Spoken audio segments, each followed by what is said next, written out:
this week's topic is how to view setbacks as opportunities. You know what I mean? Let's say I said setbacks being blessings in disguise. Correct. You know? So tell me a little bit how. It's pretty much how you view it. Most people view it like, I'll give you a good example. With the receptionist at the office came up to my office and then started asking me questions, and I'm answering them. And then he finally opened up. He's like, well, I had a company that dealt with painting, and we're doing painting within the company. I guess he was working for the company while running the company. His first setback was that they told him they couldn't do that, so they kicked him out. Instead of finding an alternative, he stopped. Okay. He stopped completely. He figured that was his only contract, and he ended it as that, and the company ended it with that. Yeah. And I pretty much told him, that's your problem right there. The moment it stopped, you stopped. And the moment you stopped, you didn't find a solution to why it happened, or, well, you could change a different route, get different business. But in his eyes, he was like, he viewed his normal job more important than the business itself. Interesting. In other words, he wasn't willing to take a risk.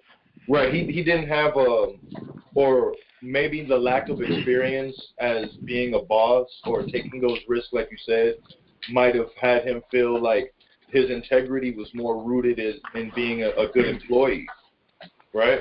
Correct. Yeah. He wasn't willing to jump out of the comfort zone.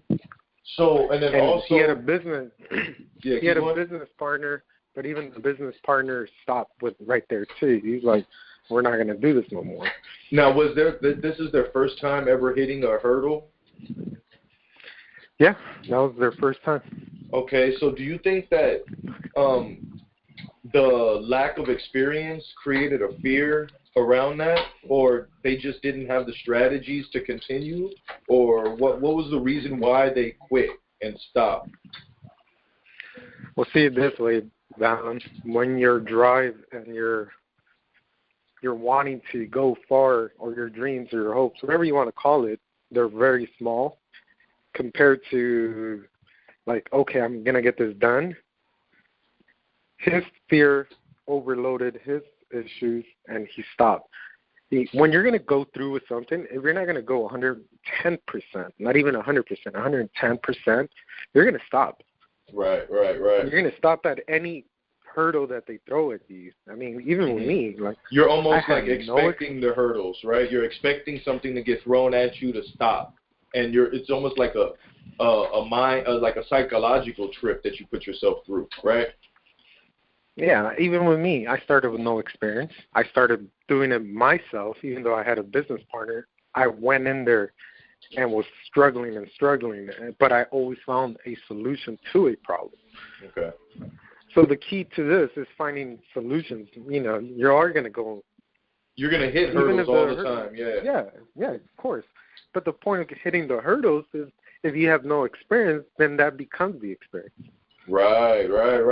That's your opportunity to gain the experience that's right in front of you. Exactly. Yeah. So if you're not gonna learn from it or expect a hurdle, then you might as well not continue, because then the first sign of a hurdle, you're already panicking. Right. So do you think that up and coming or first time entrepreneurs have that fear, and they don't even know it's there because they haven't experienced it yet? Yeah. So do you yourself, when you first started with your endeavor with the whole ProWorldLife, I'm sure you didn't know what you were going to get into, like every single step of it, but you knew you were going to get there. Right. Totally. It's like I was ready for any up and down, because it's my up and down. You know what I mean? And I think that like I went through a couple different companies, and I've had to dissolve all of them until having successful ones like the nonprofit and things like that. And I think that having a huge long-term goal, like a big why, my reason for doing it, I think that it being so long term. Like I've always had a crazy dream of accomplishing success. So every opportunity that gets put in front of me, I see it as a step towards that long term goal. You know, and I think that they're having a big why, like a big reason to do it, like is one of the things that keeps me driven to go through the obstacles. You know what I'm saying? Like there's there is no magic dust to any of this, man. Right. People think that, I'm going to start a business. Magically, first year, I'm doing millions of things. Like, there's some magic dust you, like, sprinkle on it, like, boom. You're right. No, you need to build a platform. You need to take those hurdles. You need to learn from them. You need to, whatever it is. It could be the smallest thing. It could be a big thing. It could be PR. It could be, I don't know. You never done something and you hit it, and you're, instead of, like, going back and be like, fuck, I'm going to stop, you know. No, you fucking say, hey, what happened? What am I going to learn from it? How I'm going to change it? Right. What's my next step now? And I think that right there is a perfect example of being solution-oriented, you know, and that's a good mind state to have as a person and as a business professional, just knowing that you're there to solve someone's problems and your problems all the time, right? Well, there's a reason why I put Immaculate One Solutions. right. I know. That's cool. So explain. So now, you're like solving people expect you to solve a problem, and if you're calling yourself a solution finder, then that's what they expect from you. Right. You know, they have an issue. It's not an issue. They have something that they want done, and then they want it done. That is the solution you're finding for the client. Right. It could be small. It could be very small. Like, can you do this type of job? And then your key is whether you can or cannot. Period. And if finding more solutions, then people are going to want to call you more. Right. And the more they're calling you, then they can say, hey, man, Johnny could do that. If Johnny can do that, then the next person's going to call you too because you could do it. And it's like a magnet. Right. Once you start attracting one thing that you find a solution, everything's going to gravitate to that. That's dope. I like that. And most people, they minor themselves by, you know, by limiting what they could find a solution to. And if some people, like, if you really think about it, some only find solutions to one thing and they master it. But if you can find multiple things and master multiple solutions, that's more. Then you have more income to bring into a table because now you're not narrowing yourself to one solution. Right. I quickly figure, okay, I'm not a genius. That's a given. I'm not the best at accounting. That's a given. But what are you good at?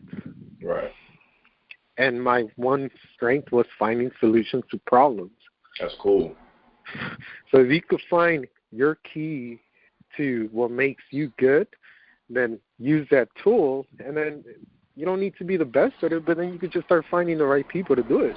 Right, and that's something that I think is cool, finding the right people to actually work for or work with, you know what I mean? Or have them work for you. That's real important, you know, and if the people around you aren't solution-oriented, then you're not going to have a good, solid team. And so, like, even just day-to-day living, they have to be really solution-oriented. You know, like, if they wake up groggy and stressed, they have to solve that issue. It shouldn't come to the office and fall on your lap, right?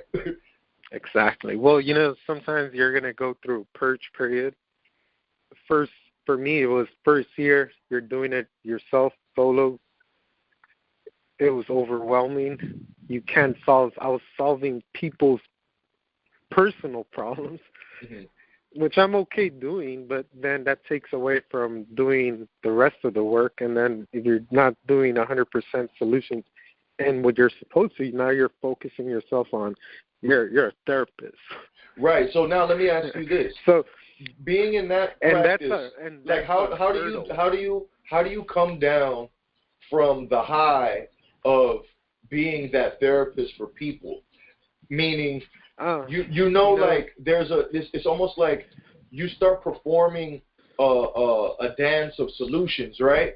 And when you look at your own personal business, how do you stop being solution oriented and look at your personal business like it's well off? How do you turn off being solution oriented and look at your business like it doesn't need to be fixed? You get what I'm saying? Like, some people, I think sometimes they get into a solution oriented mind state, and they might have a solid platform going on with their business and it might be successfully growing, but being in a solution oriented mind state has them kind of distracted. So when they look at their business, they look at their business like there's might be something wrong, like the business might be attacked and they have to solve some hidden issues somewhere, right? How do you come down from that solution-oriented mind state and then clearly focus on the growth of your business with good confidence?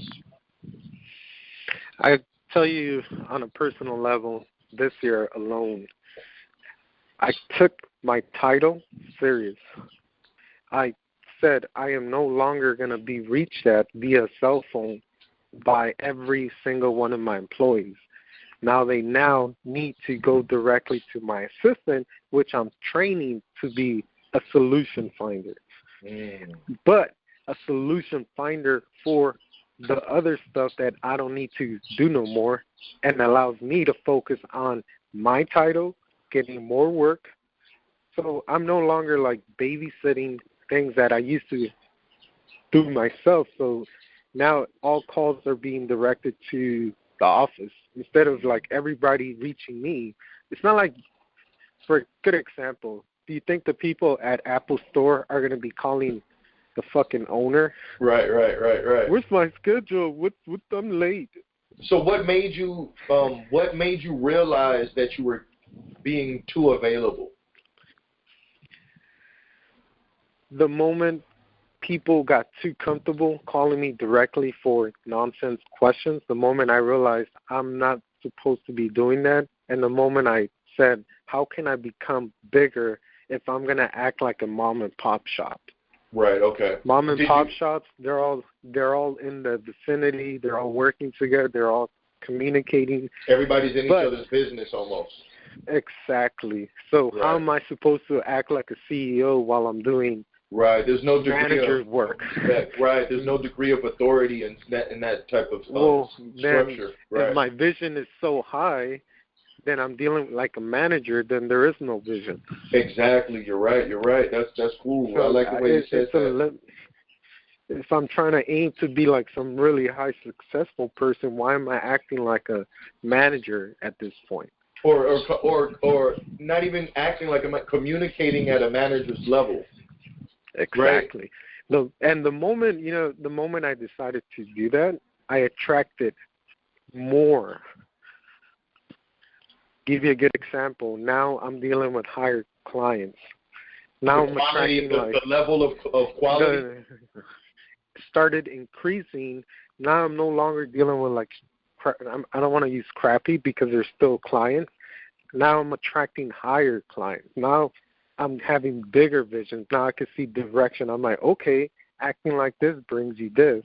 And when you're bringing you this, your confidence is going higher. So now when the people see me in the field, they don't see me as a supervisor. They see me as there goes the owner. That's dope. And there goes the owner. There must be something big happening that he's here. He's not there just because he's trying to, like, do little things. Right. That's cool. And I feel like that was a hurdle for me. But, you see, how would I have learned had I stopped the first hurdle that I got? Right. How would I have learned the first problem that I went through? I went through sleepless nights. I went through doing the work myself. I went through doing a lot of things that I look like the worker. But I still had to do it because I had to get the job done. And at that time, it was like, it just came with a territory that, hey, you have to jump in and do it. It's not like you're going to be the power company in one night. Right. That's a good example, I had a competitor that was so pissed at me. He was within the company, and when I came in, everybody's like, who the hell is Immaculate One? Why is he like all of a sudden taking over property and property and property and property. And when he finally saw me, he's like, "You're the owner?" This little kid, like, he's like, I could knock you down with one punch. Wow. And, you know, he said it in a, like, funny way, but I'm very, you know, I don't take nothing personal. Yeah. And he did ask me one thing because he knew he had against me. He was like, "Well, if you're going to be working doing this, you better have $150K reserve, and, you know, what do you have?" Because he knew I was so new, I wasn't going to say yes. So he tried to kind of throw a hurdle that he went through at you. Whatever he went through, yeah, because he knew that starting something, you're not going to start, like, right away. Right, so right. If he was trying to punk me by saying I got money in my pocket, he thought he was going to win and, you know, belittle me. And then, you know what my response was? What was that? I was like, "No, I just got a millionaire mind." Ooh, I love that. I love that, dude. That's great. I love it. That's something that he doesn't have. Okay. That's cool. That's crazy, dog. I like my that. vision is different. Because, yeah, you could tell me right now, "Oh, I have $150K reserve, whoopee woo," and that's not my goal, to be a $150K rich person. And I'm not here to be a dowsoner, you know. Right. That's crazy. I like that, man. I like that. And even at that point, you know, he was a competitor, but now I don't even see him as a competition. I just see him as a worker. I'm like, now my competitors, or what I'm aiming for, are bigger things. Since I overcame that part, now I'm looking at myself, all right, what is the next big thing that I need to not compare, but say that could be a competitor? Otherwise, it's like competing with the minions. It's like, might as well be one of them. Right. Yeah, that's not. You're not gonna develop your specialty that way. You know, you're just gonna be competing on their level. You're not gonna be an all-star in your industry if you compete with the mediocres and not even just the mediocres. And you know, I'm not calling them mediocres. They're just good at a lower level of progress. Yeah. And they're comfortable in that level, and that's how they work. Exactly. And, you know, like they're okay being a C student. You know what I'm saying? Yeah. They don't want to be an A+ student, and they don't want to hang out with the A+ students. You know what I mean? That's the key right there. You know, they hang around with other painters or other people, and I wasn't doing that. I was doing still their type of work, but hanging out with bigger people that I was like, all right, I'm still doing some of that work, but hey, I'm aiming for bigger things. So now I'm going to make the company that much progressive. Now trip out on this. I was listening to a different conference call, and one of the things that they mentioned was who do you train with and who do you learn from? And it was cool the way they put it was like this. You train with people that you really look up to, your mentors. That's who you train with. You learn off of everybody in the world. But you're not there to train with those people that you interact with. You're only there to train with the people that you mentor with that have done exceptionally million times way larger things than you. That's who you train with. So it's like being a young master, like, you know, out of respect to you coming from no experience to having so much growth that you're mastering your craft. What people do you look up to sharpen your blade? Well, there's a couple. My main one was the first one that really opened my eyes, and her name is AP. And the way we met was really unconventional. I was working at the bow store, and I'm a great salesman, by the way, so I could sell just a lot of things, you know, water to the ocean type of thing. That's well, cool. She came in. She's very humble, Asian lady, small. And I'm the type of person that just because I don't see you that you don't have money, I'm not going to treat you like you don't have money. You're not going to like play a social class, like a class battle, like I'm better than you because you're not. In sales, they call it cherry picking. Okay. You know, you're going to pick at the ones that look like they have money and, you know, almost guarantee that they're going to buy. But then you sometimes fail to realize that some people don't dress that part, or some people will buy things, but not at the expensive things, but they'll still get, you know, something from you, and they will continue to buy from you. Right. And if I know that even if I didn't do a big sale, and that was the only person that day, that person that normally cherry picks, they have nothing to sell because he wasn't willing to approach that person. So anyhow, I went. There was a TV that had rolled out for Bose. Bose doesn't do TVs, by the way. They only focus on sound. So what they ended up doing was something new to the industry that had never been done. And they integrated sound in the TV.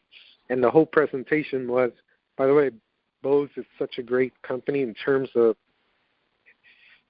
how they deal with the employees and how you train them and how it makes you a great company. So all that training I got, I was doing the presentation to her, but, you know, I added my own charisma to it. Bottom line, she walked out with a $6,000 TV. Wow, okay. She came back, and then she will hang around Century City all the time, and she will always walk into the store and ask me, hey, what are you doing after work? Like, hey, let's go have a drink here and let's go there. And that was just based on the initial sale? Correct. Now, in that initial sale, did you kind of like, was there a personal, what was the beginning of the personal relationship where you saw a different side of a customer? I knew that this person was going to be different from any other person that I dealt with. At that time, I was still thinking every time somebody walked in, because Century City is full of business people, right. I always said, you know what, I want to be a businessman. Well, how do I do it? How am I going to be that person walking in front of the store? I want to do that. Like, who am I going to ask? Like, how do I get to that? Like, that was my own question on top of my head. But like I said, I was still comfortable. I didn't know how. I just knew I wanted to. I just didn't know how to go about. This person that walked in front of me, AP, she didn't look like a businesswoman. She didn't look anything. She didn't dress like one. She didn't appear to be one. And I didn't know she was really one until I started speaking to her, and then she kept telling me her vision, like that movie she was trying to do and the people she was around with, and that captured my, like, oh, my God, like, here goes this person, you know, doing this, and, you know, she has all these connections, and she's trying to do something huge. Like, you could tell when someone's eyes are just glowing, like they're breathing, they're living, they're, you know, that's 100% on their mind. Wow. And that's what attracted me to her. We started hanging out at her home. People started showing up. We had producers. We had scriptwriters. We had all these sorts of people. Nothing to do with what I'm doing, by the way. And you're still working at Bose at that time, right? Correct. Wow. Had nothing to do with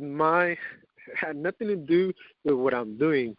But for me, it had a lot to do with the business perspective. Okay.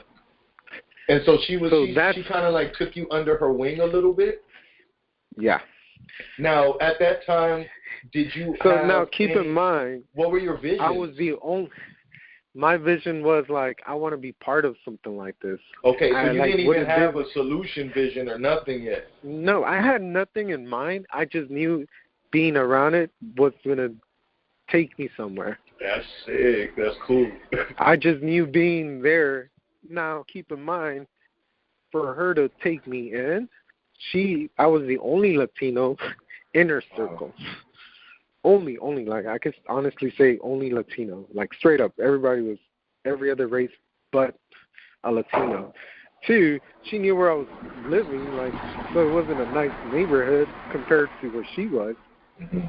So even for her to take a risk like that was huge. But right away, she quickly liked me because I was helping find solutions for her. So how were you doing that? What were you looking at? I was teaching her to have a different, like, not a mindset. She would deal with some, like, an issue with communicating with somebody. I was like, well, why don't you try this? Like, guiding her in a different, almost like an assistant. But you were using the what they kind of like your specialty at Bose, like that tactic that you learned inside of yourself as being that type of customer service, like solution oriented. So you were just giving her your little style, huh? A little bit. Yeah. And like, for example, just a quick example, she was also trying to do a restaurant. She was like, Johnny, I'm trying to find this. And then I would be like, I know where to get that. And she was like, oh, wow, like, you saved me a lot of time. And or she was like, oh, I'm trying to go here or there, or just little solutions. They weren't big, they were little, but to her, that was like saving her hours or days and those kind of things. Or I will be like, hey, AP, I don't think that's a good idea to, share that information with that person. Mm-hmm. So I was almost like her little mini guardian / assistant. But for me, but you're looking up to her. But for me, it was the opposite. I was learning how she was solving big solutions. Right. See, I'm solving the little things for her, but in my head, I'm like, all right, how is she solving huge solutions? How is she having somebody, she doesn't know how to speak fluent English to the extreme. How did she wrote a script in fluent English? How did she find that solution? How did she get it done for free? Right. So you got that close to be able to now start to digest and learn those strategies, right? Exactly. So quickly I realized, okay, her key was, hey, I'm not going to narrow myself down to only talking to wealthy people, and that is so true, Valen. Like, if you really think about it, some of the great people, just to give you an idea, the people at the bottom sometimes have the scoop at the things that you don't know about. Like, if you're a CEO, you only know about the things on top, then you're only finding big solutions. But if you also learn to have, some information from the bottom, then you have like a bigger ammunition, I guess.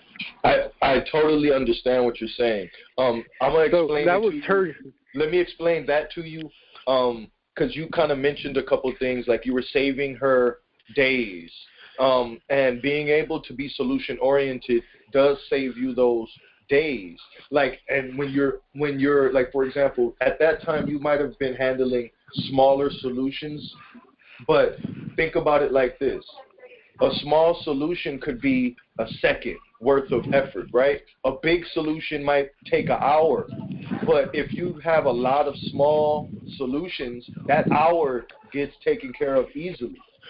So the more, if you have a person like you that's real solution oriented and is helping her out on a big level, you're doing the job of probably like 5 people. You know what I mean? Yeah. and being able to communicate it on her level, which is amazing. That's dope. And like you said, being able to talk to any different person from any different walk of life, like up from the bottom of the ladder to the top of the ladder. But doing it in a strategic way where you're not losing your title. I like that. And and that's just all based on your integrity and making sure your vision is always in focus, right? So once we started getting that, then that's when she said, I'm going to take you to big meetings. We will be in big meetings. At the time, I didn't even have a title, so I was still working on those. But people would ask me, oh, what does he do? And he's like, oh, he works, he does production. She would make up some bullshit titles. But just to make it okay for the other people that weren't okay to be around, just me. People without to be titles, okay, yeah, to be okay. Okay, he's cool. He's part of the squad, like, kind of thing, which allowed me to listen into those kind of scenarios. Like when you're now having a table full of people with they're doing big things, and and now you're like, oh shit. So whenever you get into this level, this is how you deal with different personalities, different big people, because now you have like multiple like big names out there in one table. That's cool. That's real cool. And one moment, when she finally opened up, and this was when we drove to San Diego, we were visiting someone that owed her $10,000 at the time. Person was pretty well off, but the kid was taking all the money, and the lady was running the business by her. So she was kind of like cooking / doing the waitress / doing all that. We ended up eating there, but at the same time we became the hostess. People will come in, and we could have been dicks, and we're like, no, I don't know, that's not my job. But we started helping, like sitting people, taking them to their chairs, doing all these things. And then there was a big white piano in the middle of the restaurant. And all of a sudden I heard the piano playing. And I was like, I looked, and I was like, man, that's AP playing piano. Like, I didn't know. But that wasn't the really big factor. After she stopped, we went outside, we were having a cigarette, and then she said, I never really realized, but her hand, she actually had her two fingers, like her pinky and the other one, were badly injured, that they were always in a... You kind of broke up. Yeah, I missed everything that you were saying. You broke up. Well, anyhow, we're outside. We went outside. But you said, like, continue from when you said she was at the piano, and that wasn't even the big thing that blew you away. No. Well, it blew me away because just imagine you're at a restaurant. The only thing you hear is people, and all of a sudden you hear like this great music in the background, like just some dope piano stuff, like probably classical, hear like amazing classical. Stuff. Yeah. So you're like, that changed the vibes right away. It was like now people, because it was sort of romantic kind of scene. Okay. So couples and things, they were all like, enjoying the moment even more. And then once she stopped, we went outside. And then that's when she showed me her hand. Her pinky and her other finger were badly damaged, which meant they were always crooked. Okay. So all that amazing music, she still played it with those fingers like that. Wow. She told me then, opening up, she was like, when I was little, I was adopted by somebody. And her grandpa had a brick business, so they had a conveyor. So she put her hand by accident, and it just damaged her fingers. She said she was almost crushed because that stopped her volleyball career, because she wanted to be a volleyball player. That stopped that. When you have something wrong with you, you could actually just stop life, and you don't want to do big things no more. Right. It could dampen your spirit. Yeah. So for her, it was that. She was like, she can't play volleyball, which she loved. She couldn't do certain things. A lot of things could have gone bad for her. Mm-hmm. But instead of doing that, right away at 21, she became a millionaire. What did she do? She was doing something completely different from production. I think it was advertised. Okay. Or some kind of endeavor. The whole point is she became a millionaire. So she's a 21-year-old millionaire in Singapore. She's still young. She's a millionaire.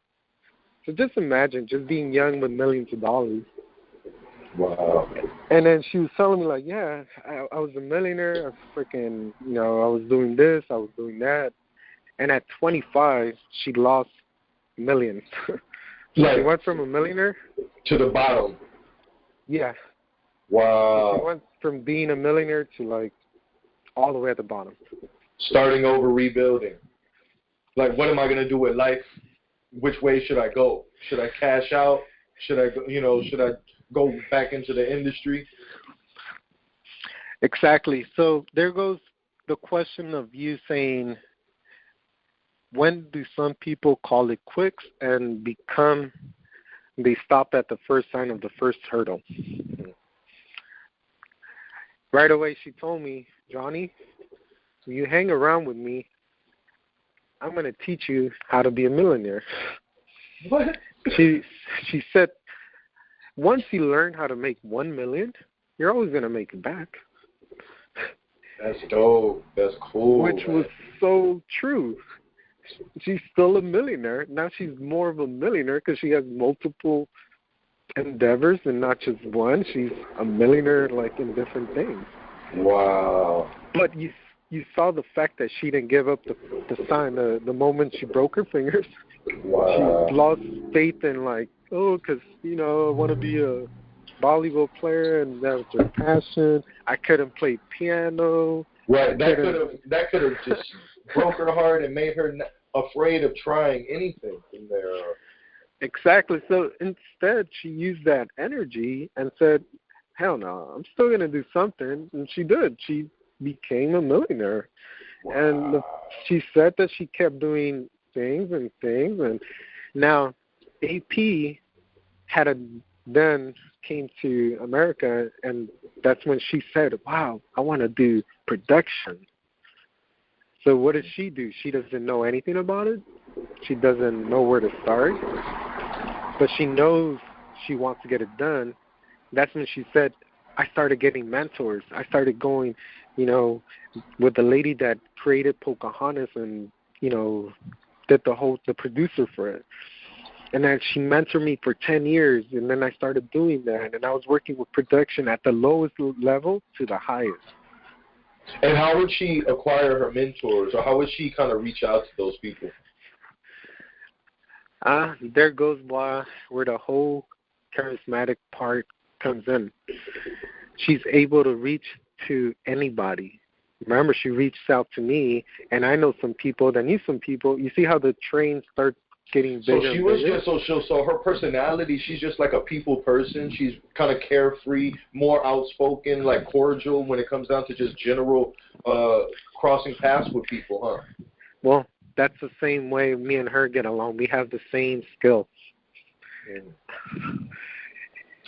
I'm able to talk on the phone to really wealthy people. I'm able to talk to people in front.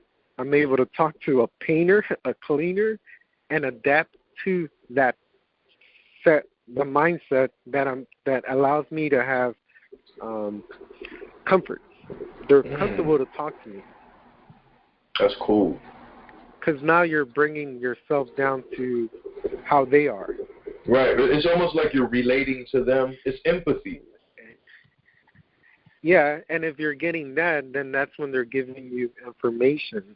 And if you're getting that information, then you're quickly using. That's why I was telling you, that person that's really strong is the one that could get information from all the way in the bottom, all the way in the top. Now they have two sources of ammunition, because if something were to go down at a low level, the people at the low level will have the information you need to find a solution at that level. Right. But if I were to just only know about the top, then how am I going to fix that problem? What if another competition? What if that person knew that another person was trying to get business out of me? But what if I didn't know, because only that person knew? Yeah, that's a great example. Think about this too. Like, do you think that this is a good way to explain it? For example, the mailroom might have a issue with the door getting opened on time, so the mail clerk gets the mail 2 hours later than he's supposed to, right? But the owner of the building gets there 5 hours before the whole building opens. So why doesn't but the owner, not knowing that the mailroom is going through that, he's just like looking down like, man, we're getting information across slow. What's going on, right? But he doesn't realize that he could be conscious of what's happening, go down to the mailroom and solve the issue and open the door for the mail clerk earlier, right? That type of thing, right? Two different type of ways of being really, I guess, transparent in the way you communicate with every aspect of your business in life too. Yeah. And then the moment you start building those kind of, information, you could get it to a point where you're not the one doing it, but someone else could be doing it for you. Right. So, like me training this guy that's working with me, now he's learning to do that. Now I don't really have to be in the field every single time trying to figure that out. Now he's going out there getting that information from me. That's cool. That's super cool. That's super cool. So but that saves me time to focus on the bigger things. Right. So being resourceful could help you get through your hurdles. Like, what would you suggest to a person going through their first hurdle? Give you a good example. My first contract I had to do, the lady told me, hey, okay, we'll take you, do an estimate for me. I said, what?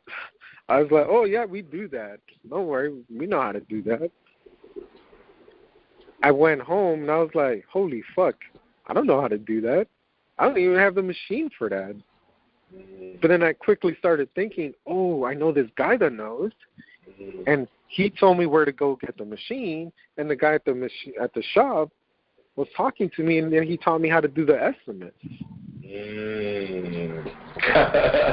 So yeah, just being so that's you relying on your network. That's network. That's using your network. So you're only as big as how you use your network. Okay, and then that ties down how she was able to use me in my own little ways to help her in her ways. You see how everything now is being tied down, like how knowing, I didn't really know that could get me, but you see now my network is growing, so my solutions are growing. Wow, I like that. When you grow your network, you grow your solutions. Exactly, which means you're growing bigger solutions. Bigger solutions require larger amounts of money. Yeah, yep. Right? Now you're not dealing with the same problem that you used to deal, because that is no longer a problem because you outgrew the problem. Exactly. So when you're a business person, however big you want to solve problems, it's however big your income's going to be. That's cool. Because then you, like I said, remember the competitor at the time, he stopped solving problems at his level, and that became his income. Right. He said that problem up there is a little bit too big. I'm cool right here solving these problems. That's it. Exactly. Wow. And that's it. So that's all they deal with. He has more people than me, but the owner sees me as a bigger person because they call me to do things that they can't do. They're like, he could copy me of similar services I do, but they don't call me for bigger solutions. Like, hey, Johnny, can you do this? He doesn't know how to deal with that because he didn't took the next hurdle finding out how to get that done. Right. So he's still lost in his own way. Like, well, I don't know how to do that. No, I don't know what insurance to get for that. I don't know how to charge. Right. And so there might be a limited amount of people that actually perform on that level just because a lot of people don't want to jump over that hurdle. Now, going back to the original question, how many hurdles are you wanting to jump and learn to become a bigger and bigger person? Right. Like I said, some people are not ready to make the next hurdle. Some people are scared to even start the first hurdle. Some people run away after the first hurdle. But now we have the solution. We use our resources. We reach out to our network so we could get over that first hurdle. So when we're running that race and we might be afraid of the first hurdle, this is when you sit there and think about your coach. This is when you sit there and think about the people that are in the stands watching you. You think about your other team members that are trained with you, right? Correct. And that's why it's great to have a solid network. And that network, you have to be, how do you decide, or do you think that the network falls into place and you utilize it accordingly, or do you go out and create it based on your needs? I think it comes to when you face the hurdle. That's when it comes to you. That's when you start thinking, okay, where do I go? Mm-hmm. Okay. like for example, when I got thrown the first hurdle, what do? How are you going to get the solution for that? Obviously, it has to do with carpets. Obviously, you don't know about that. So that's when you start thinking like, okay, who do you know? Where do they sell these things? And then that's when you become AP and you start talking to not saying, oh, I don't want to go look for people that do that. Right. No, you become humble and then start talking to those people and using your charisma and not lowering, but like making them feel comfortable to share that information. Right, because you're the one really, like, you're the one with the problem, so you're reaching out to these people because you're giving them the respect that and the seniority of being specialists. You know? Exactly. I'm not saying, hey, I'm the one that knows, but at the same time, I'm not taking money from them. At all. You're bringing them money. Well, not necessarily bringing them money. I'm making them feel important because now you're listening to their whatever their wife's at, and so if you make them feel like, hey, I'm important right now, now they're gonna be able to share that information. And it's not like you're doing it like on purpose. That's just what happens because of being humble enough to reach out and ask a question, right? Like exactly. That's just like it's almost like that's the return that you get. You know, from asking and being humble enough to ask a question, the other person feels confident, feels, you know, that much more respected. I like that. I think that's cool. Because you're not taking from them. You're just giving them respect. And if they're getting respect, they're comfortable enough to share information with you. Because, one, I'm not taking business from them. Two, they feel good because they know something that they think, even if they think I'm like, oh, I should be better or doing something else, they're like, well, this guy's, you know, he's cool because he's stepping down to be talking to me. He could be talking to, like, other people like him, but he's talking to me. You see where the whole, like, learning to be like a chameleon sort of person. Right. You know, you're adapting to your surroundings. I like that. And that's, you know, that's something that I'm able to do, like, in daily. It has nothing to do with the business. That's personal. No. That's how you carry yourself as a person. Exactly. So if I'm carrying myself like that, I could find a lot of resources that I need for what I'm trying to do. That's cool. And then by that, you're a walking resource for other people as well, you know? Exactly. Because now I'm helping other people. Now other people are getting work that they needed, or people that didn't think that there would be a value now have value. That's real cool. That's cool. The guy that came in, you know, I took 3 assistants before I got the right one, and he happens to be gay, by the way. Okay. But I'm not homophobic, 1. 2, I know he's willing to learn. 3, I tested him with problem solving, like when people call. He was able to not panic, get the shit done, and learn from what I'm teaching them. And I'm like, perfect. That's what we need. Someone that's gonna jump in there and fucking get shit done. That's so and cool. He's telling me, give me all your things that you don't need to be doing. Focus on you, on the business, and I need to do this. That's when I said cool. That's the right person. Wow. And I told him, and I was like, listen, you're here for a reason. You're here to grow with me. I don't want you to be just my assistant. I want you to grow so we could take this and create another platform in another city, and then do that and create another platform in another city and start replicating. Amazing. Is he down for the whole ride? Huh? Is he down for the whole ride? He's down, man. You just gotta. Cool. That's where you sell yourself, the vision, to somebody else. Wow, that's so cool, man. That's so cool.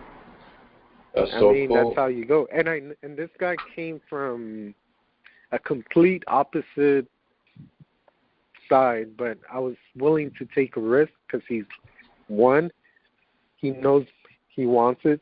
2, I'm teaching him something he hasn't learned, just like they taught me with AP. Right. But now teaching those people, they're going to want to be in your team, like helping you grow. Right. Even though I'm still the owner, he's still going to want to work like 110%.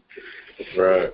Because he's reflecting you. He's reflecting your efforts that you're putting in for your own business. Yeah, and I told him, I was like, listen, man, we want to build a team here. We don't want to fucking have someone that doesn't fit with the team. Like, we need another girl. She's going to come in, and she's going to fit the team. We don't want, like, someone that's, like, quiet. It doesn't matter if she's super hot, not hot, but if she's fucking solid, then that's a team right there. Exactly.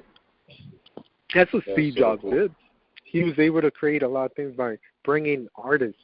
Like, his team had mathematicians, engineers, different of all walks. But look at Apple. It's almost like art, dude. Yeah, man. It's so different from, like, you know, the other Microsoft. Yeah. Microsoft is almost like robotic, like, but Apple's, like, different. Yeah, it's like it has a cool edge to it. Yeah, but it took all those people from all those walks to come together. And Steve Jobs, you know what he said? Really smart. He's like, I only brought grade A people, 100%, those go-getters. Because then they wouldn't really fight, but they will push each other. Right. So if I'm getting someone that's a grade A and pushing him, and he even pushes me on some notes, I'm like, oh, cool, we found one. Now let's get a girl and see. Right. Now let's start getting a lot of. If we get the office solid 100%, that means we're fucking like. If we're structured good, that means the people out there are gonna be like solid too. We're only gonna get like 100 go-getter employees, and that's it. That's cool. You know, that's gonna make us a great company, not a good company, a great company. That's what it's about. That's what brings you above the rest. That's what makes you stand out. Exactly. I like that. Because I'm not shooting to be good. You know, there's a lot of good companies already out there. And they're out there, and if you could see them, that means that's the perfect example of what not to do, right? Exactly. You know, like. Well, that's what I told you. Like, when the guy came up to me and said that, I was like, okay, good for you. You have $150K. Right. Good for you. You're driving your truck and it's like, it looks cool. Good job. That's a trip. Like, that's not what I'm not aiming for that. So, you know, I'm gonna be driving Benz and still probably do this or something. Like, I'm not gonna pull up with a truck because I'm not a contractor. You know? Right. I'm the owner. You know what I'm saying? I got my boots in the trunk just in case I need them, but I'll jump out with my Gucci loafers, right? There you go. That's exactly. You know, the one of the managers at West Hollywood, she will always see me coming in with a duffel bag during the time that, you know, I had to put myself to work. Right. And it was a duffel bag and luggage carrier. All right.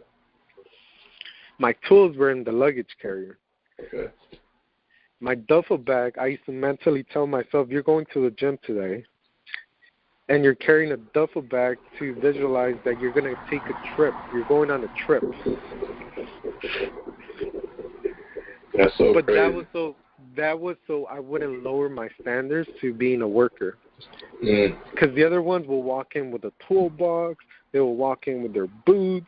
They will walk in with their, like, yeah, I'm a proud worker, right? And they're like, see me once in a while pop in their office with my work clothes. They're like, what the fuck? But that's because I wasn't trying to emulate them. I knew I still was doing their work, but I wasn't emulating them. I was only doing the work because I had to. Right. Because I was going to keep my integrity, and at that moment, I'm not like the big companies that have enough capital to be like, oh, delegating all these workers, because I couldn't. It just wasn't. So I had to jump in and fucking, but I'm not stupid. Every time I will be in there, I will watch them do the work, so I knew how to do the work. Right. You're a master. Like, to be a boss and have employees, you have to know how to run every different step of the thing. So I think for even an up and coming entrepreneur that may be going through for his first hurdle, like, that's the first time you're gonna solve one of the things that you're gonna be teaching to other people. It's like your first hurdle might be your first level of your business. If you get past that, then you have two levels. Every time you get to another hurdle, it expands the dynamics of your business, the dimensions of your business. I think that's a good way to look at it. Like, because like when you said that you went from both, to gaining a mentor, to then expanding and creating a business and then expanding and that type of thing. I think it deserves a certain type of mindset, like, because those are a lot of different positions and roles that you've played. You went from being an employee to now being a boss. And the way up, you had a mentor, but on a personal level, there was something that kept you going. And like you said, it was the liking the people, knowing that you could learn from everybody, but branching that network, being that people person. Like, how would you tell somebody that might be a quiet person how would you suggest them get out of that box? And one is, especially if you're only dealing with one person at a time, most people are only comfortable talking to one person only. Okay. I would suggest, Bose taught me this, by the way. I was scared of crowds, like talking to crowds. Mm-hmm. When you're at Bose, you're presenting the show, which at that time was, the surround sound, the TV, but you're presenting it to a large audience, like 10, 20 people at once. And you're in front, your fucking stage light is in front, and every time the crowd was different. You could have all kids, you could have a grandma, grandpa, couples, kids.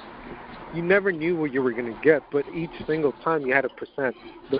It took me a lot of doing that to get comfortable to talking to not just one person. Because when you're doing sales, sometimes you only talk to the one person or a couple.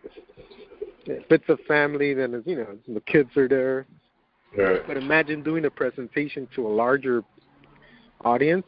Yeah, you're not just talking with one person there. You got people watching how you're looking and how you're acting and all that stuff. And now you have multiple people asking questions, and you're answering questions while you're still keeping on track with the presentation and those kind of things. So the key is to get out of the comfort zone. Okay. One, you have to be around somebody that's already doing it, because the only way you're going to learn is by being with the person that's doing it. You mimic a little bit of them, and it becomes a little bit of you. Exactly. So if you're a shy person, hang around with the opposite. Find someone that's not fucking shy. Right, and just watch them. Right, and you don't even have to hang out with them. You can just watch them from far. But pick a couple people with charisma. But then even if it's a far close, you have to do it. It's not just about watching it. If you really want to do it, practice. Exactly. So have you ever practiced in the mirror or anything? Have you ever practiced just talking in your room or something like that out loud? That's not really my technique. My technique is more, I mentally tell myself, okay, you got this. So I mentally program my mind that everything's going to go down the way it's going to go down. That's cool. It's almost like you're psyching yourself out. Like me, I've been, I have the opportunity ever since preschool to be put in front of the microphone. Like graduating preschool, they taught us how to rap. Like they wrote some raps for us, and I performed the raps in front of the our little crowd, all the family and friends. And the other kid that we were rapping with forgot his lines or froze up, and I ended up just rapping his stuff too. But that was my first experience kind of like in front of a crowd. And then in elementary, I used to host the auditorium stuff and different things like that in front of like hundreds of people. But one of the things in high school, like I was like going through adolescence, and like you figure like you're 10th, 11th grade, you're really nervous around girls, right? Everything matters critically and all those things, from a guy's perspective at least. What I used to do is I like hip hop, so we would tell stories of and that's how I got real comfortable with talking in front of crowds, was kind of telling my stories, just little stories that happened in the block or at home or different stuff like that, and getting that comfort zone and then taking that and then telling people what I wanted to tell them. You get what I'm saying? Having to switch that. That was but you learn. Right, that was a comfort zone. I knew how it felt to be received. You know what I mean? Have my word received. One time when I used to rap a lot and get into freestyle battles, but only with my close friends. When I was in high school, there was a time when we got presented with like, yo, he raps, you guys should battle, and a huge crowd surrounded us. And I literally got nervous, like my stomach dropped, right? And I tried my best, but I messed up and kind of choked at the same time. But when I choked, I didn't just stop. I just choked, looked at everybody like I didn't care, and I kept going. Even though inside I felt like, oh no, I failed, I just messed up. But I was still there on the table, so I had to keep going no matter what. I couldn't, let that stop me. And I think the feeling of being that nervous is something that now is what I search for. You know what I'm saying?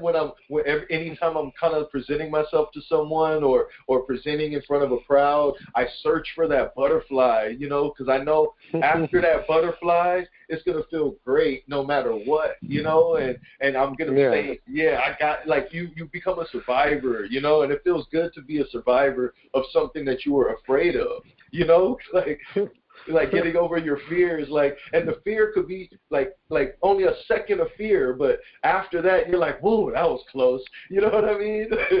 Yeah. So I think that I would suggest for people to tell stories, like start to tell life stories to the people that they feel comfortable with, and then expand that circle and start to tell their stories to other people in public, like just random people, little short stories, and I think that that's a way for a new entrepreneur to kind of get themselves comfortable and with talking to, different markets and different networks, and then when they have their pitch together for their company, then they could feel comfortable with approaching that same strategy, and applying that same comfort zone. They'll have a way of feeling already that they could relate to and resonate with. I think every moment is an opportunity if you take it as an opportunity. When I was in high school, I was probably the opposite. I was scared of girls. Right. That's girls what I'm saying. would date me. Now I find it weird that if I'm trying to holler at a younger girls are just really easy for me to just kind of get at them. Because, my girl's younger and my personality is a younger base. Like, I'm very outgoing and, but lately I told myself, why did this lady pop up in my life? Like, remember I told you I ran into... Right. Yeah, old you like someone you dated, right? Yeah, but I still talk to her. And then to myself, I tell, why is she in my life? There's a reason people pop in your life at the time they popped in, by the way. They're there to teach you something. That's how I see it. They didn't just pop up because they popped up just for the fuck of it. There's a reason why it's there, and you could either learn from it or walk away from it. And if you walk away without learning something which could actually help you in one way or another. In life, period. In period, whether it's business or not business. And I told myself 2 days ago, I went to her house because I did a personal favor and her area rug got it done. And then she calls me the next day freaking out like, Johnny, my dog peed on my daughter's room. what do I do? Like, I already called the company. They said that you're really busy and that you're not able to come. But are you busy? I'm like, yeah, but it has to be run through the company, not through you and me, you know? So that kind of thing. So what I did, I was like, I'll do you a favor, Melissa. I'll drop off something that I know that will, you know, eliminate the smell. Right. Get in her apartment. Right when I opened, she quickly stopped me and she's like, okay, my daughter's here. She's really snoopy. She's really nosy. She, you know, she saw you last time. She thinks you're cute, and she thinks if we're dating and that kind of thing. Mm. And I was like, oh, don't worry about it. And I'm like, you know, I got kids. I know fucking how to deal with them. So we went to her room, right? Daughter's room. She sat down. I could listen to people. In nature, I could. Like, I learned to listen more than interrupt, which is a good thing, especially because if you over talk, then you make the other person like, this guy's just a douche. Yeah, I feel less. You see, yeah. But I sat there, listened to her, and see it in my eyes. I'm doing the cleaning. I could send somebody. I'm doing the cleaning, and it's 8 o'clock at night. So we both sat down, and then she kind of forgot about the cleaning. I forgot that I was cleaning. We stopped, and then she's talking. And she's telling me all this information, right, about her business, like what she does. Mm. I then start processing it and then start seeing, like, holy shit, this information is valuable. Learning on the spot, right? Yeah. Wow. This is something I didn't know about, but she knows. She's telling me how she does, she kind of does sell and insurance and loans and those kind of things, but like big accounts. That's dope. So she's sharing with me things that she's older, first of all, so she's sharing like a lot of information. And the ironic part, she used to be, when she was younger, a community manager for a similar building that I do work for. Interesting. So she knows information, so she knows what I deal with, and I know what she kind of deals with. So we kind of connect in that way. But I let her talk, and then I'm like processing. I'm like, whoa, man, this is a lot. Like, this is dope. Like, you know, but to be honest, I didn't have, if I would remember, if I put my pride down, if I didn't have my pride up, I'm like, I'm not going to go fucking clean her fucking carpet for free. Like, right. Oh, if I go, I'm just going to go try to holler at her, you know, like, hey, what's up? Right. Like, you know, like, fuck your daughter. Like, but then again, even I don't even know how to approach a woman like that. Right. So, and that's just respect for yourself, you know. But you would think, like, a regular person that wasn't about their business would go into that situation and open that door, you know. And which, do you think that they would be able to get the information that you got, and or understand that they were getting information like that? Hell no, dude. Like, that's learning. That's. I think that's a great practice of experience. You know, like, and that's why I use that moment to be like, okay, this is the reason why I'm talking to her. She's on a scale of woman, I've never dealt with a woman, let's just say, that hot. Wow. Like, she's really like attractive to me. So there might be an intimidation factor. Like, I'm using that as a, hey, now I'm learning how to deal with women like that. Disciplining yourself. Exactly. So I'm like, all right, those kind of women, they're not like the girls that I just could holler and see at a club. Or now I'm learning, hey, what do these women want? How do they want to conversate? How do they want to? How do you approach them? How do you get them to talk to you? How do you communicate with them? Like, and which is good, because then when you're in bigger business, you're going higher. What's going to happen? Like, you're going to deal with even boss women that are bigger, and you're going to want to know how to communicate with them. Right, and you don't. intimidated because of their rank or how you're looking at them in your own mind. You might be feeling just because they're such on a different level, that you have to give them a certain respect. But like you're saying, that communication style is how you solve that issue.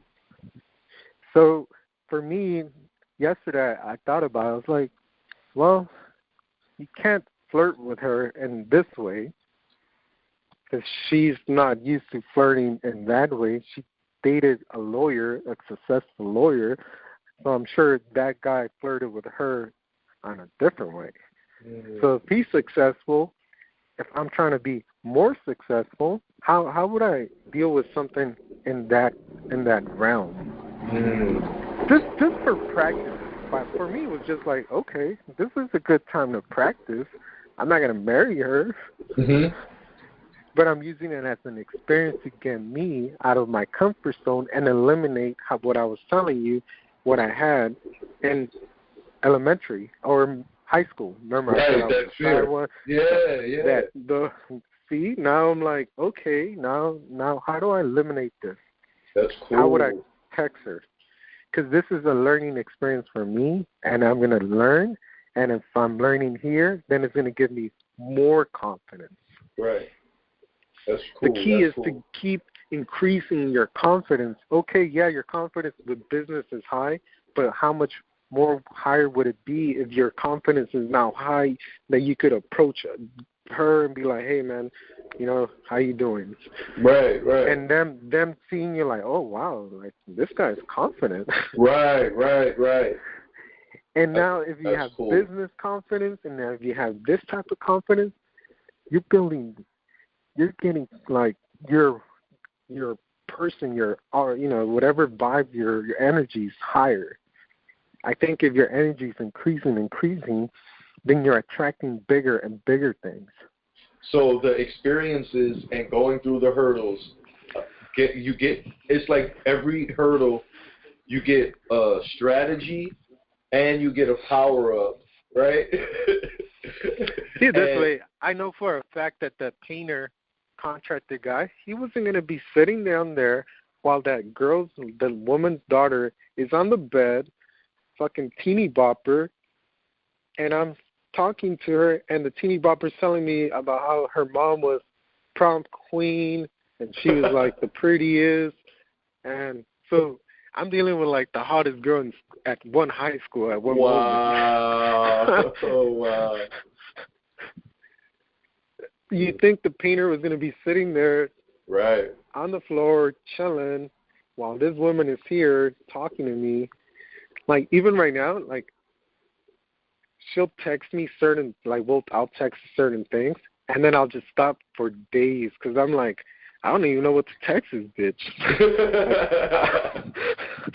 But then I just see it as an opportunity. Okay, like, I'll say this and I'll say that. Like, I'll mess around, like, well, I can't treat it the same as, talking to a different kind of girl. Right. And it's a not more just intellectual type of thing, yeah. And this is more, she is older and wiser, so she's not going to play the same bullshit game as the other ones, Right. And then she's she's a professional and things like that, right?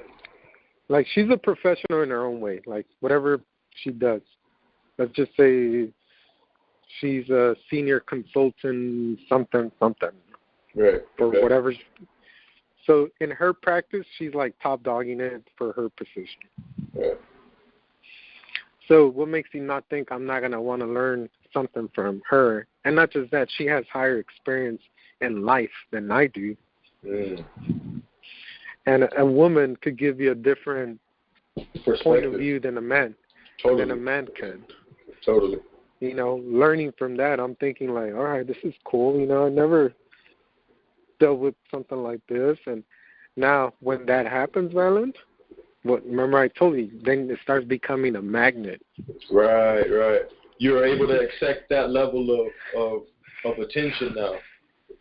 Now you're finding yourself walking around, and the people that you didn't think would talk to you are now talking to you, and you're like, oh, cool, now I'm able to talk to this girl too. Right. The same with business. If you're able to take that fear and you're taking it and you're taking it, you're learning, what's happening now? You're attracting more of that business. And if you already mastered it, then you go to the next level. Like, okay, what's next? What's next? Like me dealing with the app, I don't know nothing about that. But what am I doing? I'm surrounding myself with people that know the thing. And those people are at a different level now. Right. That's cool, man. I like that. But so it's not hard. It's not hard once you start. You know, like the first hurdle. If you get over the first hurdle, you're good, huh? Yeah. But it's, Valance to say it's not hard is really, it is hard. You have to be comfortable with that weight all the time. You know, it's almost like you have to be comfortable with being uncomfortable, right? Yeah, and that's the key right there. That's what somebody told me. One of my managers, I actually called him the Bose manager. He told me, the only way you're going to learn is to get out of your comfort zone.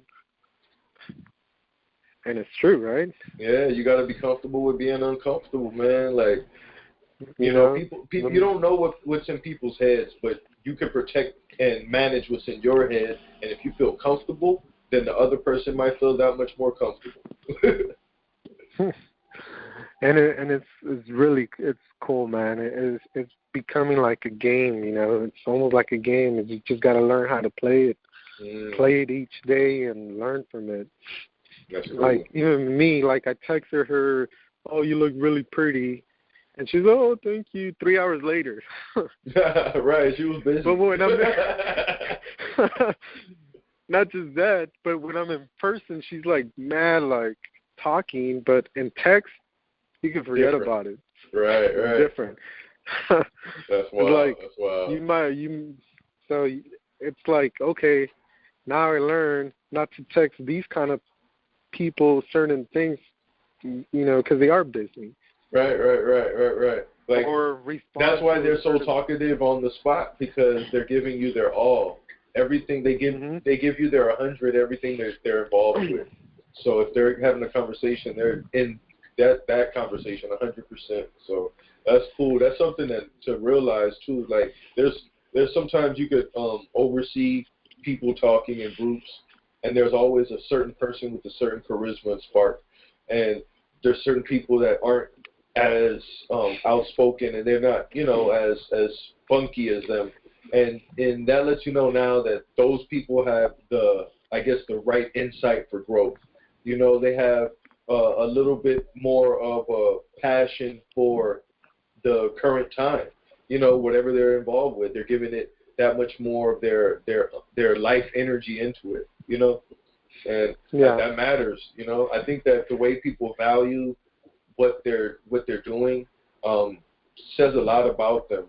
Like for you to even explain, like you being in a situation like that with the girl and you learning from it, that lets you know that now your value system has a different purpose. Before you said you might have been totally different, but you have you're representing a different person. And to understand that you're representing a different person is something that is cool.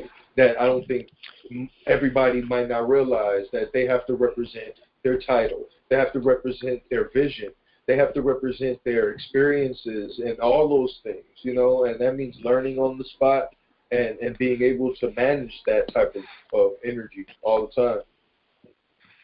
And they vibe it, Valen, because if you're thinking about it, remember, if this was me at Bose, do you think she would have let me in to her house?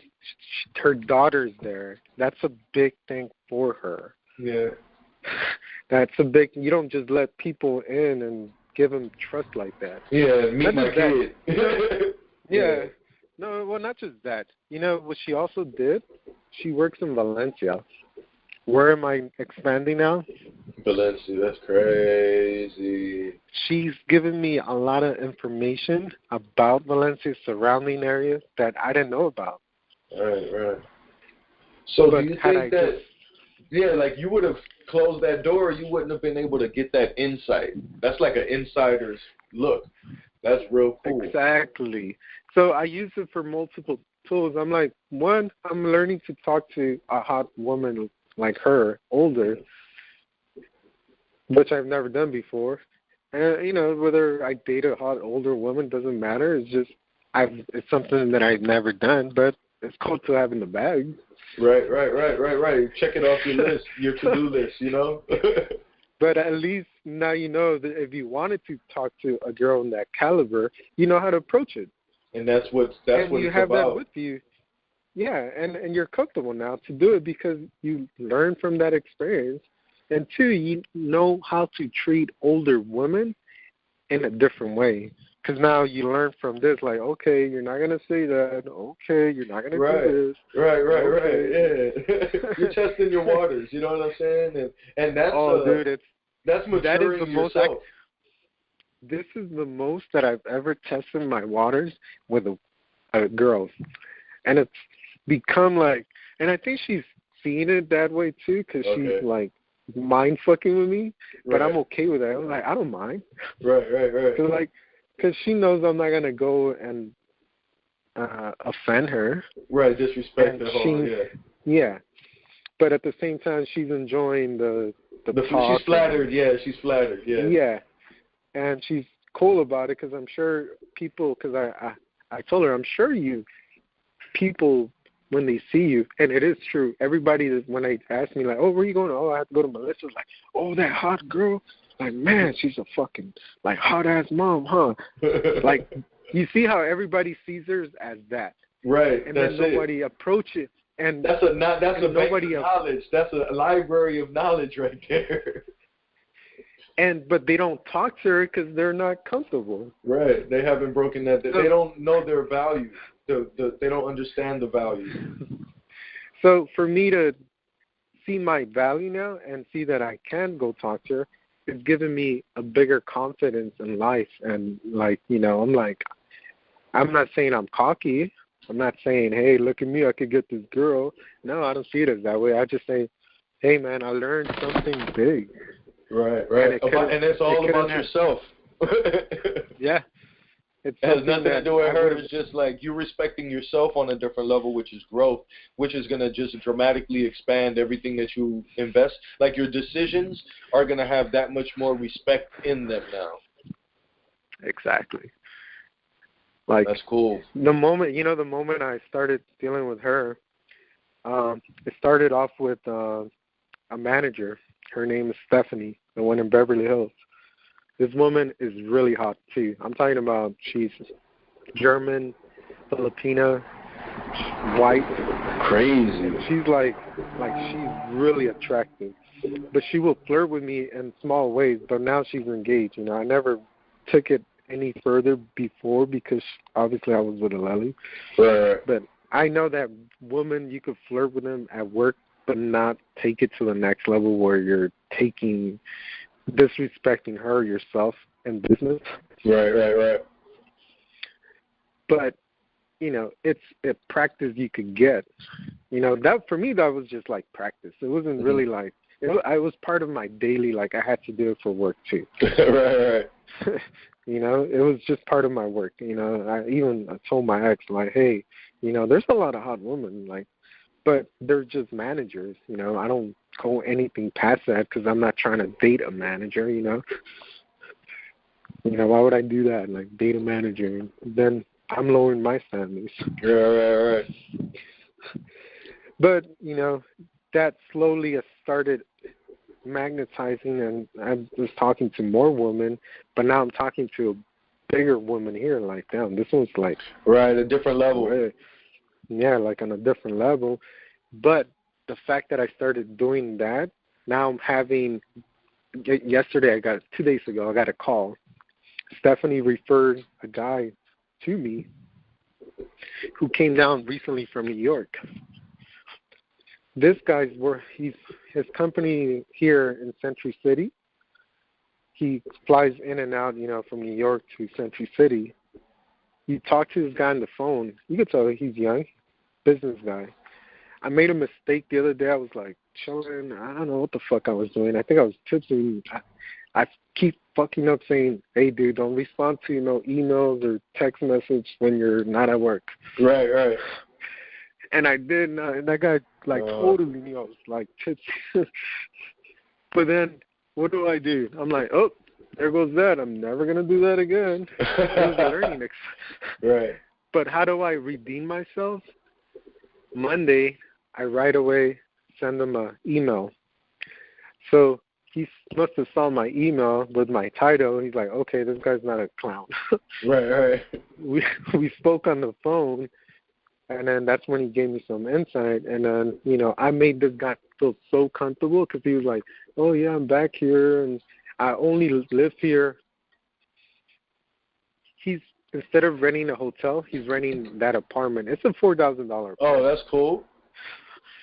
So this guy's loaded if he's only renting it just to live there a month and then goes back home. That's real cool. But the fact that I was able to relate to all the stuff that he was talking to me about, he's like, well, you don't accept credit cards? I'm like, no, but I'm working on it.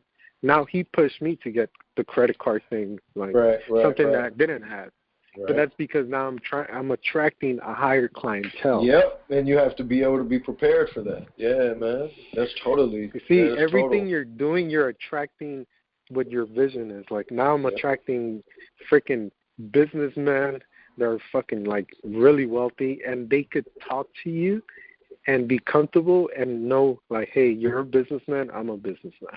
Right. And if they're more experienced than you, they know what level you're at, so they know how to kind of lead you. You know what I'm saying? They know. That guy knows. I let him be the bigger person. So this guy must have said, okay, this guy was just fucking around that day and was pissy and he called me. But he didn't lower me. He was really chill because I redeemed myself. Right. That's cool. But to me, that was oh, never doing that. Right. But see, and that's not being afraid of the hurdle. Somebody that would have been afraid of the hurdle would have said, oh, no, I'm never going to contact that person again. And you know what I'm saying? All of that stuff, they would have kind of stuck their head in the dirt. Yeah, and mentally he would have pushed them away. Yeah, exactly. Because that guy would have been like, hey, this guy's a clown. I'm not going to have him come do work with me. Instead, I went and said, how do I fix that? And by me fixing it, gain his trust. Right. Because he said, this guy, monkey fuck, but he was fucking got on his toes, fixed it, now I gain his respect. That's real dope. So anything in life is a lesson. It's just how you want to see it and, how you want to view it and how much you want to grow or where you're trying to lead. Exactly. So I feel like the people we're going to be encountering, I think you have to, teach them in a way they could understand that. I totally agree. They have to discern the level of what business they're trying to conduct around them, associate their mind state with the right type of thoughts, and the right quality of thoughts.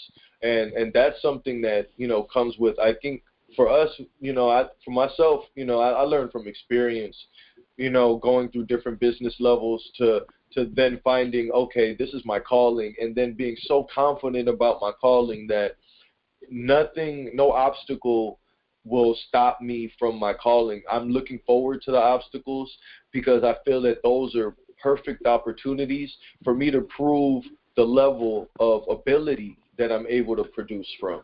You know what I'm saying? And if on a personal level, I've worked with a lot of different people, and to have your own company is something different than working with people. You know what I'm saying? It's a different type of competition with yourself. When you're working with people, you competing with everybody else's goals. When you're working for yourself, you have to wake yourself up at 3 a.m. just to be able to validate your purpose. You could beat yourself up more than someone else could. So you could really propel your progress faster than anyone else could too with the right type of mental dialogue, and I think that what you expressed is a lot of confidence. Like when you said you psych yourself out, you tell yourself that it's already accomplished and it's already done well. That's something that I've had to learn through experience as well. You know what I mean? To then like, hold on, if no one else is telling me, I gotta tell myself. You know what I'm saying? Because the other way doesn't work, right? Yeah, because they'll just go in and out of your ear. Yeah, man. Yeah, man. Because the whole thing is to learn from what we're saying, and then telling yourself, okay, I learned that, so now I have to apply it. Because listening is listening. Anybody could listen, and they walk away, and at the end of it, they go back to their normal routine. Right. And it's the end, and life goes on, and you can't expect everyone to get on board, but at least you did your part and you spoke out. Right. It's up to the audience to see where they're going to go with it. Like, exactly. How are they going to apply it? Yeah. You're right. And not too many people take a lesson from a movie and apply it to real life. They think it's just entertainment. They, and to me, no, man. I think movies, man. That's even more, right? Right? Like, yeah. I look at a movie, like, really, I look at life like this. Life is this thing that starts and it ends. But I have this whole experience that's called life. In between this experience, I get to create a little world on a video game. I get to play as a little kid. I get to be a teenager. I get to do so many things in this thing called life, right? So every little movie is a little tool, like these are little things. Every little experience is just another piece of my life, the whole overall view of living. So I value it from a fan's perspective as well as a performer's perspective. I like to look at my life and sit back and reflect on it, and I feel comfortable with that. I like to perform new things, and I'm not that afraid of going out and performing life. You know what I'm saying? And that's something that I've had to learn. I think growing up in a neighborhood, like we grew up with a lot of different friends, we experienced that early, but I see a lot of sheltered people. They lack a lot of the charisma that we lack, because they don't look at life the same way. They look at life like, okay, I'm in this thing and it's kind of dull. Let me watch a movie to brighten it up. So the movie might be a little bit more valuable to them than their own life at some time, and that perspective kind of. But even watching a movie, they just see it as a movie. They don't really see it that they're actually watching someone else's life, that someone knew about that life, and they're writing about that life, and they're talking about it. For example, you could watch, The Notebook. It's a chick flick, right? Right. Girls will watch it, they'll cry. It's a sad story, but there was somebody that lived that life, that wrote something about it, but there's actually more deep things to it. There's like more to it. So if a person from the hood is watching it, they're probably going to be like, I don't relate to that. Or I don't want to watch that. But then if they open their mind, there is more than just the hood. There's that. There's other things. But you just have to be broad-minded or open-minded. Like, I totally agree. Because then if you're learning from that life, there's hidden things in there that someone thought about. You're right, totally. Someone wrote For example, for me, I for the example of looking at a movie, there's times when I'm looking at a movie for the way they wrote the script, the way they dressed the people, the way they lit the scenes, the way they shot the scenes. I look at the credits for how many people are producing the movie, what it took to put the movie together. You know what I mean? And it's more of a learning experience than just the entertaining experience, And that's because I'm interested in producing my own visuals, and I have interest in doing those things. So it allows me to look at those pieces of content as my research material. You know what I'm saying? Like, well, then there goes down to the point where I don't watch mindless shit. Right, at all. Or I don't look at, let's flip it too. I don't look at things mindlessly. Yeah, that too. Like, even my ex, she's like, why are you watching the Duck Dynasty? I'm like, for one, I don't watch it just because like I'm trying to fucking like watch some redneck shit. Like, you know, it's something that I will never experience because I'm here in California and they're the fucking boonies. So if I ever do travel to that place, I'll be like, holy shit, you know, this is what I saw, and I'll learn something small. But at the same time, you can't be consciously all the time business. You have to like, all right, you have to live a little. You know, all right, let's do something small, but that's not going to kill my brain cells. Right. You know, and then that's when I'm okay to say, okay, but even Duck Dynasty, the guy doing the show, he's the CEO. Exactly, right? So there's a business structure around what he loves to do. You know what I'm saying? And that's the amazing thing about being an entrepreneur. So for me, I see it as it's funny, but two, this guy's dealing with a business, and he's a millionaire. So why would I not want to laugh and at the same time see how this guy's acting within his own business? Well, I think that's so cool. Because they're always. So yeah, to her it was like, oh, you're redneck. I'm like, no. This is another entrepreneur to another entrepreneur. Yeah.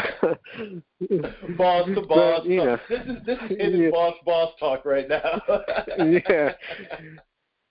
Yeah, that's but true. You know, that's cool. That's funny, man. but to me, I just saw it as like, well, I laugh, and two, you know, he's still a CEO. Yeah, he comes exactly. out with his fucking redneck thing, but he has a fucking Rolls Royce. Right, business mind. So that's what it's all about. Really, life is the business, right? So you have to put a business structure behind life, but you have to live life inside the business. Yeah, because you still want not to be a robot, dude. You still want to experience you still want to experience love, laughter. You know, you have to heartache. All you want to. That's human. You know, yeah, and it's okay to see it, but you know, see it in a healthy way where you're like, okay, is this gonna just fuck with me and just sidetrack me? No, if you're gonna experience love, you experience it the right way. Even with me, like this breakup, I'm like, fuck, you know, is this the end of the world? Like, what the fuck happened? Did I do the same mistake? I'm like, no, I'm gonna take it as a learning experience. Right. Yeah, it's getting you to where you're going.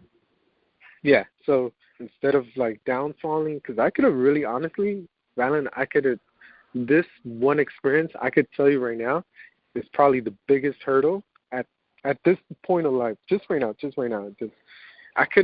this could have really taken my business down, because it set me back 4 months of invoicing. That's the only reason why I was trying to get a business partner and investor. I was like at the point where I'm like, fuck, this is a big hurdle. Like I'm paying, I can't pay the people, I can't pay myself. You know, a lot of shit came out. But then all that shit that came out was an experience for me to say, okay, you're the CEO. You're supposed to know how to fucking handle this. You should have been handling this from the beginning. Like, you know, it just happened to come in a situation for a breakup, and you know, and that's how I see it. I'm like, okay. And so you learn how to handle your own business through a situation that might have hurt a little bit, right? Yeah, I mean, it hurt in like fucking multiple ways, man. I mean, you're hurting one financially because of 4 months of like backed up, and then nobody's helping you in the office, and then fucking dealing with the clients, and you're emotionally, you know. Yeah, because now you're emotional because you're heartbroken. Yeah, you're all emotional vulnerable. Because yeah. So in that sense, imagine if I'm carrying all that with me at work. How do you think the workers are gonna feel? They're like, oh, Johnny's fucking right now. He's really shaky. You know, how is he like gonna do this? You know, I had to fucking put a poker face straight up. I couldn't show any sign of weakness. So to me, that was the biggest test of like, okay, how can you not show a sign of weakness? You're fucking really vulnerable right now. You could get any little thing could trigger, and you could make an emotional decision that might not be the best. So you see how instead of seeing it like, okay, this is a hurdle that I need to learn. This is something that needs to be done. So I won't make the same. This probably was something that I attracted to myself that led to all of this. Because I used to always tell myself like, hey, I'm doing this, I'm doing that. And maybe if we would have been together in that scenario, it would have never happened had not this had happened. My growth would have never been had I still had it wouldn't have been your growth, it would have been split. Yeah. You see, like even probably for her too, she probably couldn't do better in law school because she was half foot in my business. Right. Yeah, so, and then you said it, like the mindful, and living life full, like being real mindful of your actions. You can't be split. You can't have 50-50 mindfulness. You can't. You really can't. You can't be. You can't. There's no. You don't deserve it as an individual. You don't deserve to treat yourself like that as an individual. Oh no, man. You can't. As much as I can say, is this something of a lesson?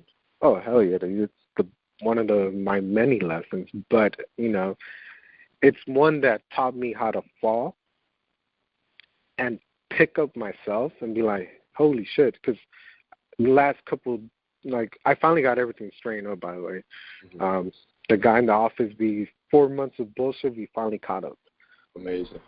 And, it's like, there was nights where I was like, man, should I just not go to work tomorrow? Fuck, like, should I just quit? But then, why would I do that when I just told somebody else not to quit? Like, right. It's like, you can't fucking... Yeah, and that was the emotion, right? Yeah. That's the learning that I'm learning. Like, hey, I could quit. Honestly, I could have quit like multiple times. Like, I was like, holy shit! This is it. I just hit the fucking wall right now. But then again, it's something that I've never experienced. I'm like, okay, either you run, you stay, you find a solution. Yeah. Like, what do you want right now? Like, why the fuck you're saying you're gonna be this, and then you're over here. In the corner, scared, right? Yeah, like you're like, hold on, this get up. That's a trip, man.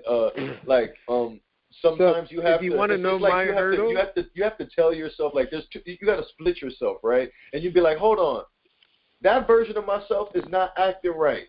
You better act right. You know what I'm saying? But that ties down to your original question.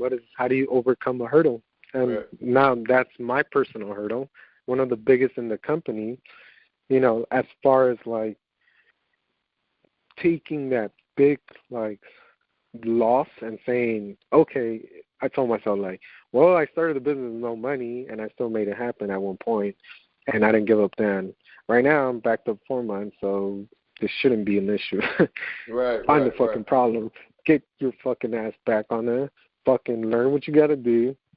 And like I said, there's no pixie dust solution that, let me be an entrepreneur, a little dust here, and boom.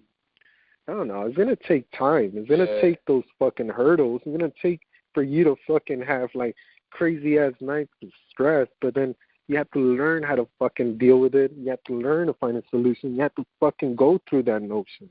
Right. Otherwise, then go work 9 to 5. Yeah, go do your stupid shit, man. Because being an entrepreneur doesn't mean you're going to fucking like, let me sit at Starbucks and that makes me one. Right. There's a lot of way more effort. There's way more effort for sure. Steve Jobs didn't fucking came and said, I'm going to fucking do this. The motherfucker went through a lot of shit before shit started happening. He even lost the company and then came back and boom. But it's the fact that they were finding solutions and not giving up. Right. That's the thing about hurdles, man. Like, if you're going to start something, then you fucking either run all the way, or if you're already thinking about you're going to be scared, then don't start. Right. Stick to what you're doing and live your life however without you stress. Yeah, without stress. Yeah. Don't stress yourself out. Don't stress your out. This world of entrepreneur is different. Yeah, you're right. If you're not a good person that deals with stress well, then this is not the world for you. Like, you have to be comfortable with stress or pressure. You have to be comfortable with stress and pressure, because it's going to force you to grow no matter what. But if you're scared of that feeling, this ain't the world for you. You could go ahead and work 9 to 5 and go to school and know what you're going to be doing next week, because it's going to be the same thing you're doing today. You know what I'm saying? And that's what people don't see. They're like, oh, Johnny's lucky.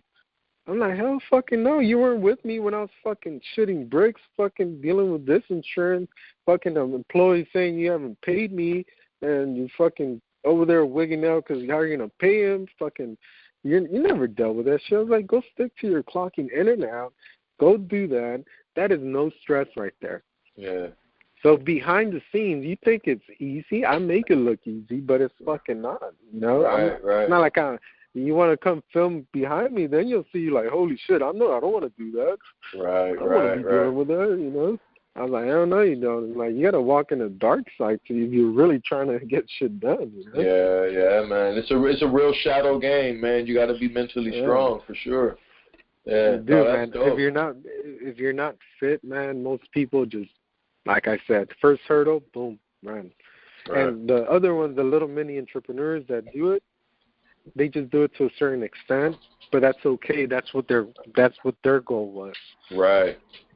And that's, everybody has different goals, so it depends how much of the dark side or how many hurdles you're willing to jump or learn to get to a bigger platform, to get to a bigger, vision. Yeah. So that's cool. I like that. So that goes for me. I'm like, hey man, I'm dealing with this. Like, how to deal with that, how to get that, what's next, Yeah, and that's something that I think we could go to the end of the call and just kind of be like, that's the solution right there. You know what I mean? Knowing that you're gonna, like, the whole game of entrepreneurship is being solution oriented, being a amazing networker. You know what I mean? And being resourceful in that way of knowing how to utilize your network for the solving of people's problems. Yep. That's cool. I like that. There you go. I think this will wrap it up. Yeah, for sure. Well, no, I think, man, we hit a lot of amazing points tonight. I have this on recording, so I'm pretty sure we could use it in the future. I'll put out the numbers, so if people want to listen in on the recording, they could go ahead and listen in on the recording. But yeah, I really do thank you for calling in and kind of like having this conversation with ProWorldLife. You know what I'm saying? It's really something I think that we need. We need more people like us out there. And being able to share this insight is priceless. So. Being able to have a platform for it too I feel great to be able to provide the public with ProWorldLife, and then have these type of things going on so they could, get fed with the right type of insight, Well, I mean, Valen, this is me, entrepreneur, 2 years in. I'm only giving my 2 years experience later. At least this small platform could give someone a small platform that's just starting. Yeah. And it really tied down to the hurdle part, getting over the hurdle, and how can they mentally get over that first hurdle without running away. As I grow, maybe the next subject could be something like bigger, like how did you deal with that, at a grand scale, Yeah. But it's good that we're starting now, because that's just the first hurdle. That's what people want to hear. Like, how was the first hurdle? Yeah. They want to hear from it. How did you even start? Like, what got you to start? Where did that start point? Yeah, man. And they got that insight. So now they got that first insight from me, at least. Yeah, they got your story, man, and so now, we have this platform for people to now start to begin and chime in and follow you on your journey is going to be great, man. So it's a pleasure, dude. It's a pleasure, dude. Well, my pleasure. I'm just happy to be part of it. Man, thanks. I appreciate Else? it. So what we're gonna be doing is we're gonna close the call now, and then next week we'll reconvene the same time. I'll send out an email blast early in the week so that way people could share it, and then follow the Instagram ProWorldLife at Instagram. We're going to be possibly starting a Facebook page, ProWorldLife, but not really going into like all the the content out there. Is just really to kind of keep people networking and keeping a platform available to communicate. So I want everybody to tune in to next week, and stay in the loop. We are ProWorldLife. This call is to inspire and activate the professional you, not the you for play, the you for real, the one that's going to be chasing their goals and living life without no stress and anxieties and enjoying it with an amazing team. So on that note, I am William Valen Correa. This is ProWorldLife. We had Johnny Soto from Immaculate One Solutions on the call, and peace out, everybody. Alrighty. Bye-bye.